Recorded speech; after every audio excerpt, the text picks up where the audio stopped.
¿Cuáles son los delitos informáticos más comunes? ¿Cómo se sancionan? Y lo más importante, ¿qué podemos hacer para evitar ser presa fácil de los ciberdelincuentes? Se lo vamos a decir hoy en Escuela Judicial, donde precisamente se imparte un curso sobre delitos económicos y cibernéticos. Soy Verónica González, comenzamos. Escuela Judicial.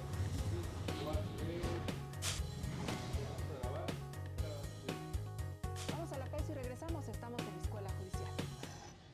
Y precisamente para hablar sobre el tema de hoy está con nosotros Joel Alejandro Gómez Treviño. Él es licenciado en Derecho por el Instituto Tecnológico y de Estudios Superiores de Monterrey, maestro en Derecho Comercial Internacional por la Universidad de Arizona en Estados Unidos y actualmente es presidente de la Academia Mexicana de Derecho Informático y director de Lex Informática Abogados. Él es profesor de posgrado en la Universidad Panamericana Campus Guadalajara. Maestro Gómez Treviño, bienvenido.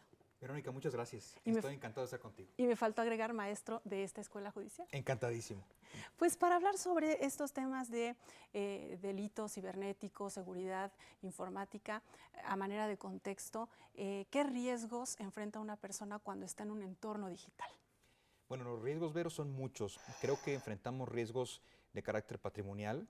Desde luego que hay un segmento importante de ciberdelincuentes que están buscando hacer dinero con nuestros datos, están buscando hacer dinero clonando nuestra identidad, robando nuestra identidad, también metiéndose en nuestras computadoras, viendo qué pueden obtener de ahí. A lo mejor es información valiosa para ellos, a lo mejor es información oculta o secreta de nuestra persona y que ellos la podrían utilizar para chantajearnos si llegaran a conocer ese tipo de información.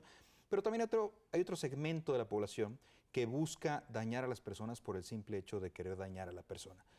Para hablarlo de manera muy sencilla, pues aquellos parejas o exparejas que tuvimos que conocen información privada o secreta de la persona que ya no tienen, con la cual ya no tienen relación, o algún ex empleado furioso que tiene rabia o coraje contra el jefe, contra la empresa, contra la entidad de gobierno que lo despidió. Y pues ellos pueden utilizar internet para suplantar identidades de estas personas, hacerlos quedar mal públicamente, temas de violación a la reputación o daños a la reputación de las personas morales. Realmente la gama de posibilidades es muy amplia. Todo depende con qué grado de cuidado tratemos nuestros datos en internet para saber hasta dónde podemos llegar a estar expuestos. En muchas ocasiones las personas no piensan mal, sino que suelen pensar de manera confiada, y cuando reciben algún tipo de invitación, digamos, oye, ¿ya viste las fotos de tu jefe con fulanita de tal? O ¿ya viste las fotos de alguien más? Y por curiosidad, por morbo, vas y le picas al enlace, y ese enlace puede tener un virus, un gusano, algún troyano que te puede instalar en tu computadora. El hacker va a poder tener control completo de tu máquina. Luego vienen los secuestros de datos, donde realmente te encriptan, te cifran tu computadora, y viene a ser muy problemático para la persona que confía además, que no tiene sentido común y que no tiene cuidado al navegar, y eso hace que evidentemente entremos en un problema digital muy grande. Y si estos riesgos para los adultos son muchos y estamos muy expuestos, pues no quiero pensar para los jóvenes, para los niños que ya están utilizando todos estos recursos. Cuando hablamos de seguridad informática, ¿a qué nos referimos? Bueno, el concepto macro es seguridad de la información. La seguridad de la información involucra todo el conjunto de procesos, estrategias y técnicas que adoptan las organizaciones o los sistemas tecnológicos para implementar medidas preventivas y reactivas para proteger y resguardar la información y dotarla de tres elementos muy importantes, o tres principios o atributos, que es el atributo de confidencialidad, el atributo de integridad y el atributo de disponibilidad. Los explico muy brevemente. La confidencialidad de la información es guardarla en el círculo en donde deba permanecer, que no esté circulando libremente la información, sino que se cuide desde el punto de vista tecnológico, jurídico, administrativo, para que nadie más conozca esa información. El tema de integridad significa que se mantenga la información libre de manipulaciones. Íntegra, como su nombre lo sugiere, desde todo momento a partir de que es creada. Y finalmente, el atributo de disponibilidad significa que pueda ser accesible para su consulta por las personas y sistemas que deban tener permiso para consultarla. ¿Dónde está regulado todo esto? Bueno, es una pregunta muy interesante, Vero, porque la gente piensa que no hay regulación y muchas personas piensan que todo esto se regula con contratos, los famosos contratos de confidencialidad, que si bien son una herramienta jurídica importante, no voy a quitarle mérito a los contratos de confidencialidad, no son la única herramienta o la única vía de protección. Realmente hay muchas leyes mexicanas que hablan o que generan obligaciones en materia de seguridad o confidencialidad de la información. Te platico algunas de ellas para entrar un poquito en materia. Si nosotros nos fijamos en la ley para regular el ejercicio de las profesiones, pues ahí está el secreto profesional. Te dicen, si tú eres profesionista, debes de conservar en secreto la información que conozcas de tus clientes. Si nos vamos a la ley de instituciones de crédito, en su artículo 142, establece el secreto bancario. Dice, si eres una institución de crédito, tienes que resguardar la información de tus clientes y usuarios para proteger su privacidad, ¿no? Si nos vamos a la Ley Federal del Trabajo, te dice, si eres empleado, estás obligado a guardar y conservar escrupulosamente el secreto técnico y comercial o de fabricación de los productos que conozcas de manera directa o indirecta, así como la información reservada de la empresa. Y además le da al patrón la posibilidad de despedir al empleado en caso de que el empleado no respete esa obligación de confidencialidad. Si nos vamos a la ley de propiedad industrial, pues ahí habla del secreto industrial. Dice, toda persona que con motivo de su empleo o cargo puesto conozca de un secreto industrial del cual se le haya prevenido su confidencialidad, está obligada a mantener esa información de carácter reservada o de carácter confidencial. Ya de manera más moderna, pues tenemos a la Ley Federal de Protección de Datos Personales en posesión de los particulares y te dice, si tú manejas datos, en cualquier fase del tratamiento de datos, estás obligado a adoptar medidas tecnológicas o técnicas, físicas y administrativas para proteger el dato personal en contra de daño, pérdida, destrucción, alteración, uso o acceso no autorizado y además estás obligado a guardar la confidencialidad del dato personal. Y así podríamos seguir mencionando muchas otras leyes mexicanas que hablan de este tema. ¿Tiene usted, maestro, esta impresión? La mayoría de las personas no está consciente de todas estas regulaciones. Totalmente de acuerdo, Vero. Las personas suelen pensar que no pasa nada. Además, en México tenemos mucho esa cultura de no pasa nada. ¿Qué sucede en una empresa cuando el patrón sorprende al empleado que hurtó información, que sustrajo indebidamente información y que se la llevó a su casa o que se le ha estado llevando en pedazos de información? Pues va con el abogado laboralista y el abogado laboralista dice, vamos a correrlo primero. Vamos a correrlo, vamos a quitarnos de ese problema y ya después vemos qué hacemos. Y ese ya después vemos qué hacemos. ¿Pero ya se llevó la información? Pues sí, ya se llevó la información y ya te metió en problemas porque no sabes qué está haciendo con esa información. Y regularmente el patrón se conforma con ya no tener ese liability o esa responsabilidad de tener un mal empleado en la empresa, lo corre y siente que ya hizo todo lo que podía hacer. Pero nunca se pone a pensar que ese empleado pudo haber cometido delitos por la información que se llevó y que pueden estar consagrados en la Ley de Propiedad Industrial, en el propio Código Penal Federal, en la Ley Federal de Protección de Datos Personales en posesión de particulares, en fin, puede haber varios delitos que se den o que se tipifiquen o queden plasmados en diferentes códigos cuando alguien no hace caso y no respeta la información que conoce de la empresa. Y justo genera lo que mencionabas, esa sensación de no pasa nada. De no pasa Solamente nada. Perdió su empleo, pero bueno, no le pasó nada. No le pasó nada. Vamos a hacer una pausa y regresamos con más comentarios sobre este tema. No le cambie, estamos en Escuela Judicial.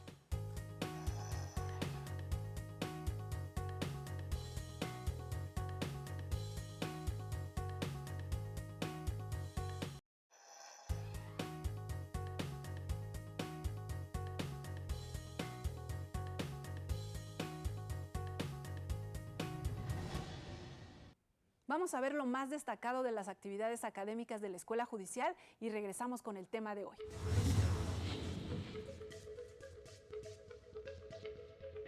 Continúa el curso de actualización en materia mercantil, civil y familiar. Magistrados y jueces federales analizan el procedimiento judicial en derecho de réplica. En Aguascalientes, últimamente ha habido un mayor número de demandas por el derecho de petición y de réplica.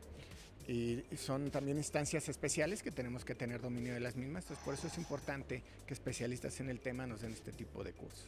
En lo que se refiere al Poder Judicial de la Federación, nosotros tenemos un doble control de la legalidad de los actos de los jueces, de las autoridades y un control constitucional concentrado. El derecho de réplica permite reclamar los daños y perjuicios derivados de una publicación en radio, televisión o prensa. Es una acción civil que cada vez es más común, antes era poco común, cada vez es más común y es un procedimiento muy rápido del que tenemos que estar muy enterados y eso le permite a cualquier gobernado que se vea afectado por los medios de comunicación tener acceso a ese derecho de réplica y nosotros tenemos que garantizárselo, ¿no? Y es por eso necesitamos un conocimiento especializado de lo que es la vía especial para tramitarlo. A través del programa de actualización en materias mercantil, civil y familiar, los juzgadores argumentan la importancia de establecer la reparación del daño. Y el derecho de réplica es una instancia especial en la que tenemos que resolver nuestra faceta de instancia de juzgado de distrito, de instancia civil. Y los medios masivos de comunicación tienen la obligación de permitir a aquellas personas que son aludidas en sus noticias a tener una réplica en las mismas condiciones de las noticias que les afectan. Por eso es importante que especialistas en el tema nos den este tipo de cursos.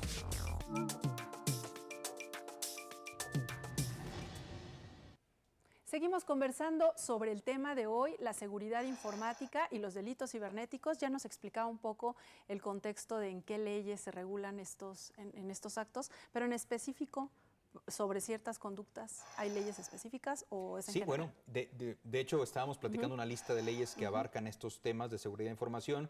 Podríamos citar, por ejemplo, la Ley Federal de Protección al Consumidor, que desde el año 2000 fue modificada para todas aquellas empresas que hacen negocios por Internet. Dice, si tú eres un proveedor de bienes y servicios a través de medios electrónicos como Internet, estás obligado a cumplir con una serie de regulaciones especiales u obligaciones especiales para darle certeza al consumidor de que está comprando bien y no le va a causar daño el hacerte alguna compra por Internet.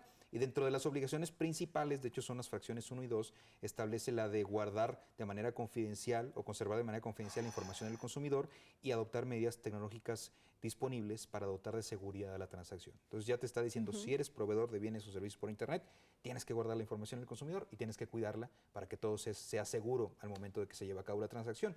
México te está estrenando una ley muy interesante que es la ley FinTech. Fue publicada en el mes de marzo en el Diario Oficial de la Federación, que viene a regular a las instituciones de tecnología financiera, que son todas estas empresas que están en Internet, que están haciendo modelos novedosos de negocios, que están básicamente divididas en dos áreas, las empresas de fondos de pagos electrónicos y las empresas de financiamiento colectivo. Y bueno, si tú das una búsqueda, la palabra seguridad, la palabra confidencialidad en esa ley, te vas a encontrar más de 20 referencias probablemente que te indican que estas empresas tienen un gran cúmulo de obligaciones para resguardar la información de sus clientes, para tener una infraestructura tecnológica segura y para evitar que existan riesgos cibernéticos cuando las personas interactúan con ellos a través de Internet. ¿Cuáles son los principales riesgos, por ejemplo, cuando se hace una compra por Internet? ¿Qué es lo que la gente debería de proteger? Ya queda ahí, por ejemplo, pone uno los datos de sus tarjetas, ¿no? Que es con la que va a pagar. El riesgo principal es que estés comprando a un vendedor fantasma. Ese es el riesgo más importante. En muchas ocasiones entramos a una página, llegamos por algún enlace misterioso de Internet a una página que tiene pues una gran promoción, una gran oferta. Y a todos nos encantan las ofertas y no queremos que solamente sean del Buen Fin, sino que queremos que en todo el año haya ofertas. Bueno, de repente te encuentras un anuncio en Facebook que te dice venta de boletos de autobús al 50% o venta de boletos de avión al 50%. O vendo autobuses, inclusive hasta autobuses de repente te dicen, en fin, cualquier clase de producto, pero el tema es, siempre te dicen es una gran oferta por tiempo limitado. Si no la aprovechas ahorita, se te va a escapar. Entonces, apelan a la necesidad del comprador, compulsivo o no compulsivo, para que entre en ese momento y trate de ejecutar una compra. Y en muchas circunstancias no sabemos a quién estamos comprando. La página puede verse muy bonita, puede estar muy bien diseñada, puede parecer legítima, pero no sabemos si estamos comprando con alguien real o no. Bueno, esto ha sucedido con los bancos, ¿no? Con los bancos, la famosa estrategia del phishing, clonan la identidad digital del banco, recibes un correo electrónico donde te dicen que tu cuenta probablemente ha sido hackeada o vulnerada, te invitan a que entres a la página del banco para que renueves tu username y contraseña, le haces clic en el botón que ahí aparece y se abre una página que misteriosamente es igual o muy parecida a la de tu banco, y como la gente no sabe leer nombres de dominio, no los interpreta, al ver el logotipo del banco y alguna que otra frase que usa el banco en su publicidad, suelta toda la información. Das por hecho de que estás en la página legítima y allá vas y entregas toda tu información. Entonces, pues los riesgos hay muchos. El principal, insisto, hacer negocios con empresas fantasma. 2, que te clonen tu identidad y que se apoderen de todo digamos, tu identidad financiera y puedan con ello pues hacer compras por Internet o disponer de créditos que tú te vas a dar cuenta 30, 40, 50 días después, ¿no? Cuando suceden estas cosas, ¿de qué delitos estamos hablando? ¿Fraude? ¿Cuáles serían los principales En muchas ocasiones es fraude. A ver, no hemos llegado todavía al tema, pero la ley mexicana tiene problemas. Tenemos problemas, hay que ser muy honestos. La ley mexicana en materia de delitos informáticos data del año 1999, que es el Código Penal Federal, que en 1999 fue modificado para incluir algunos tipos de delitos informáticos. Lo más común es que muchas de las cosas que se dan en Internet recaigan pues, en el fraude genérico. A quien aprovechándose del error en que se encuentre una persona obtenga algo en provecho propio Como ajeno, esto de las páginas. como esto de las páginas falsas, pues comete el delito de fraude.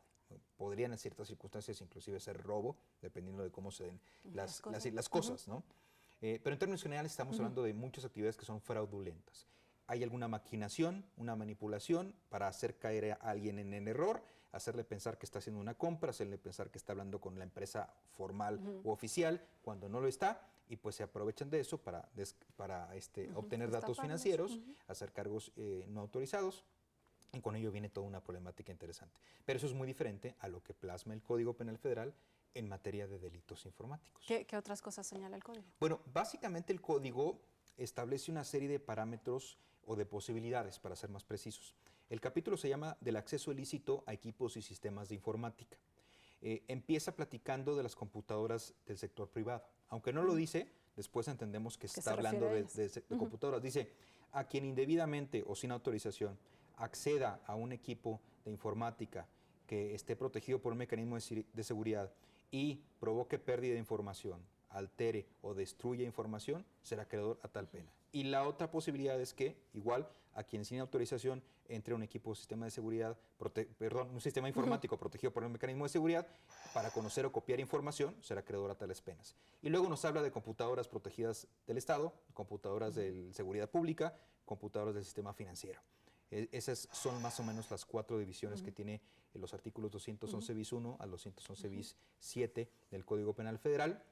Y pues son las únicas conductas que están tipificadas como delito a nivel federal. ¿Qué pasa? Pues tenemos muchos códigos penales estatales. La gran mayoría de los estados se han visto innovadores y han querido regular este fenómeno. En muchas circunstancias han hecho copy-paste del Código Penal Federal, y si el Código Penal Federal tiene problemas, pues entonces los códigos penales de los estados también tienen problemas. ¿Qué problemas tenemos? Bueno, primero, que la computadora tiene que estar protegida por un mecanismo de seguridad para que sea delito. Imagínate, Verónica, el tema de allanamiento de morada, el delito de allanamiento de morada. ¿Qué es el allanamiento de morada? Entrar sin permiso a una propiedad que no es tuya. Ese es el allanamiento de morada. Entonces, imagínate que el código dijera, comete allanamiento de morada el que entre a una propiedad que tenga una barda de 3 metros, que tenga alambre de púas, que tenga 2 perros Doberman y 2 guardias de seguridad en la puerta. Dejas afuera todas las personas que por voluntad propia, por accidente, por negligencia, por la cosa que tú le quieras poner, dejen la puerta abierta de su casa. Entonces, ¿qué significa? Que si dejo la puerta abierta de mi casa, cualquiera se puede meter y cualquiera puede extraer algo de ahí porque yo la dejé abierta. O si dejo las llaves de mi coche en la calle, significa que cualquiera se lo puede llevar. Desde luego que no. Hay una frase de un japonés muy famosa: si no es tuyo, es de alguien más. Exacto. Vamos a hacer una pausa y regresamos con más comentarios sobre este tema. No se vaya, regresamos.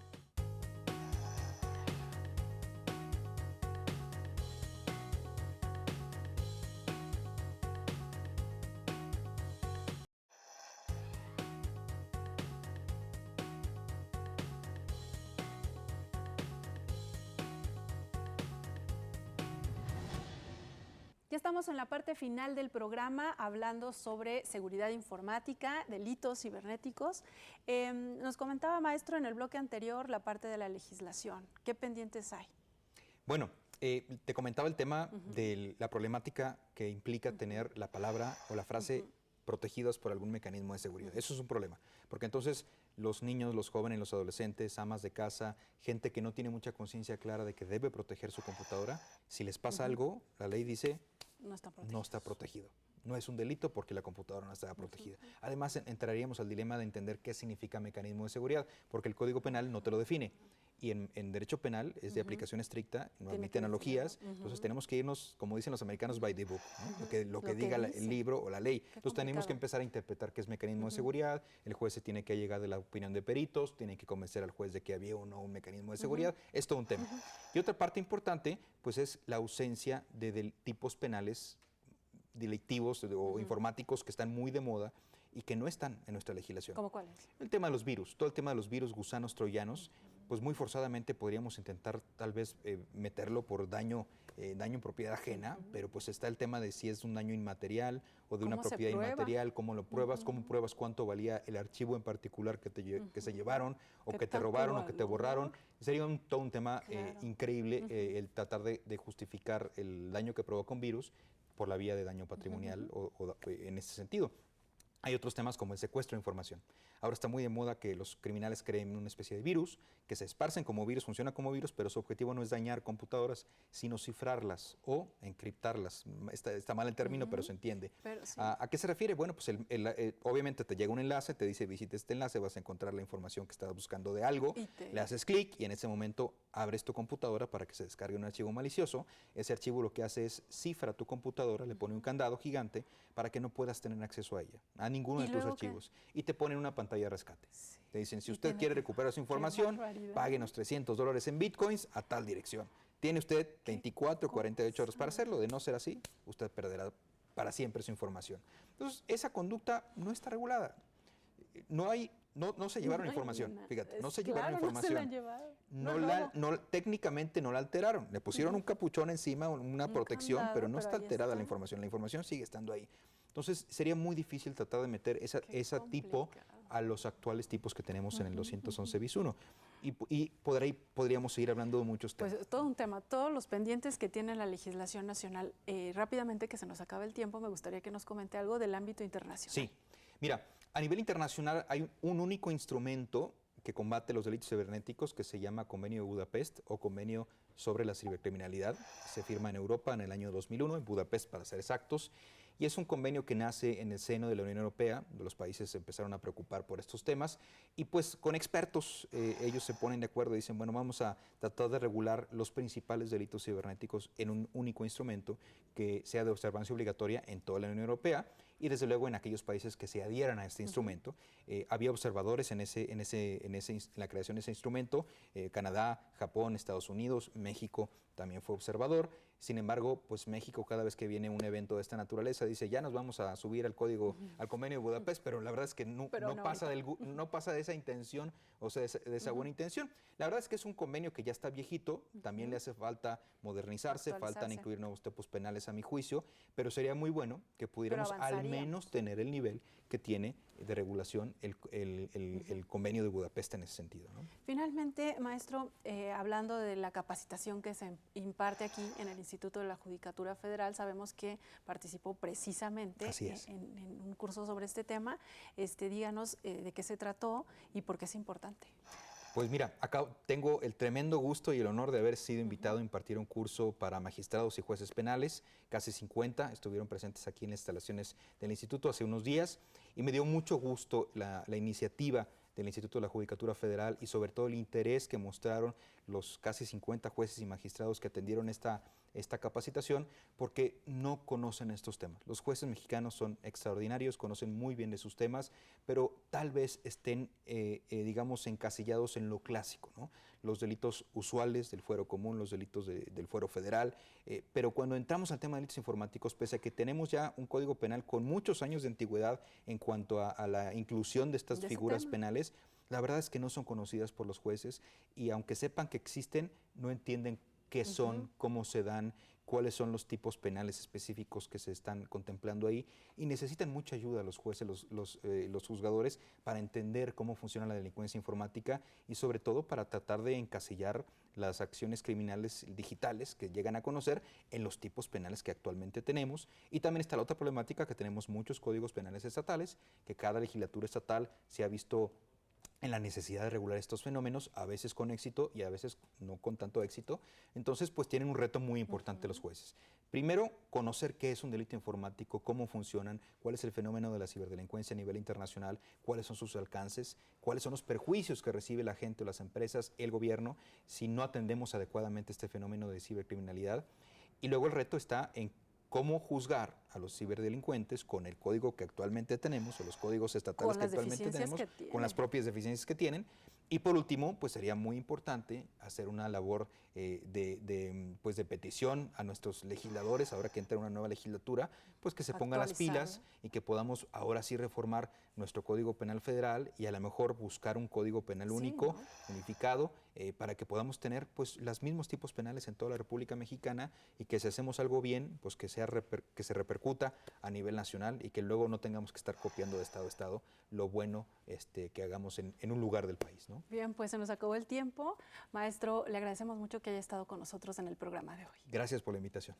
Gracias también a usted y al equipo de producción que hace posible este programa. Soy Verónica González y como siempre lo invito a que se quede en la señal del Canal Judicial.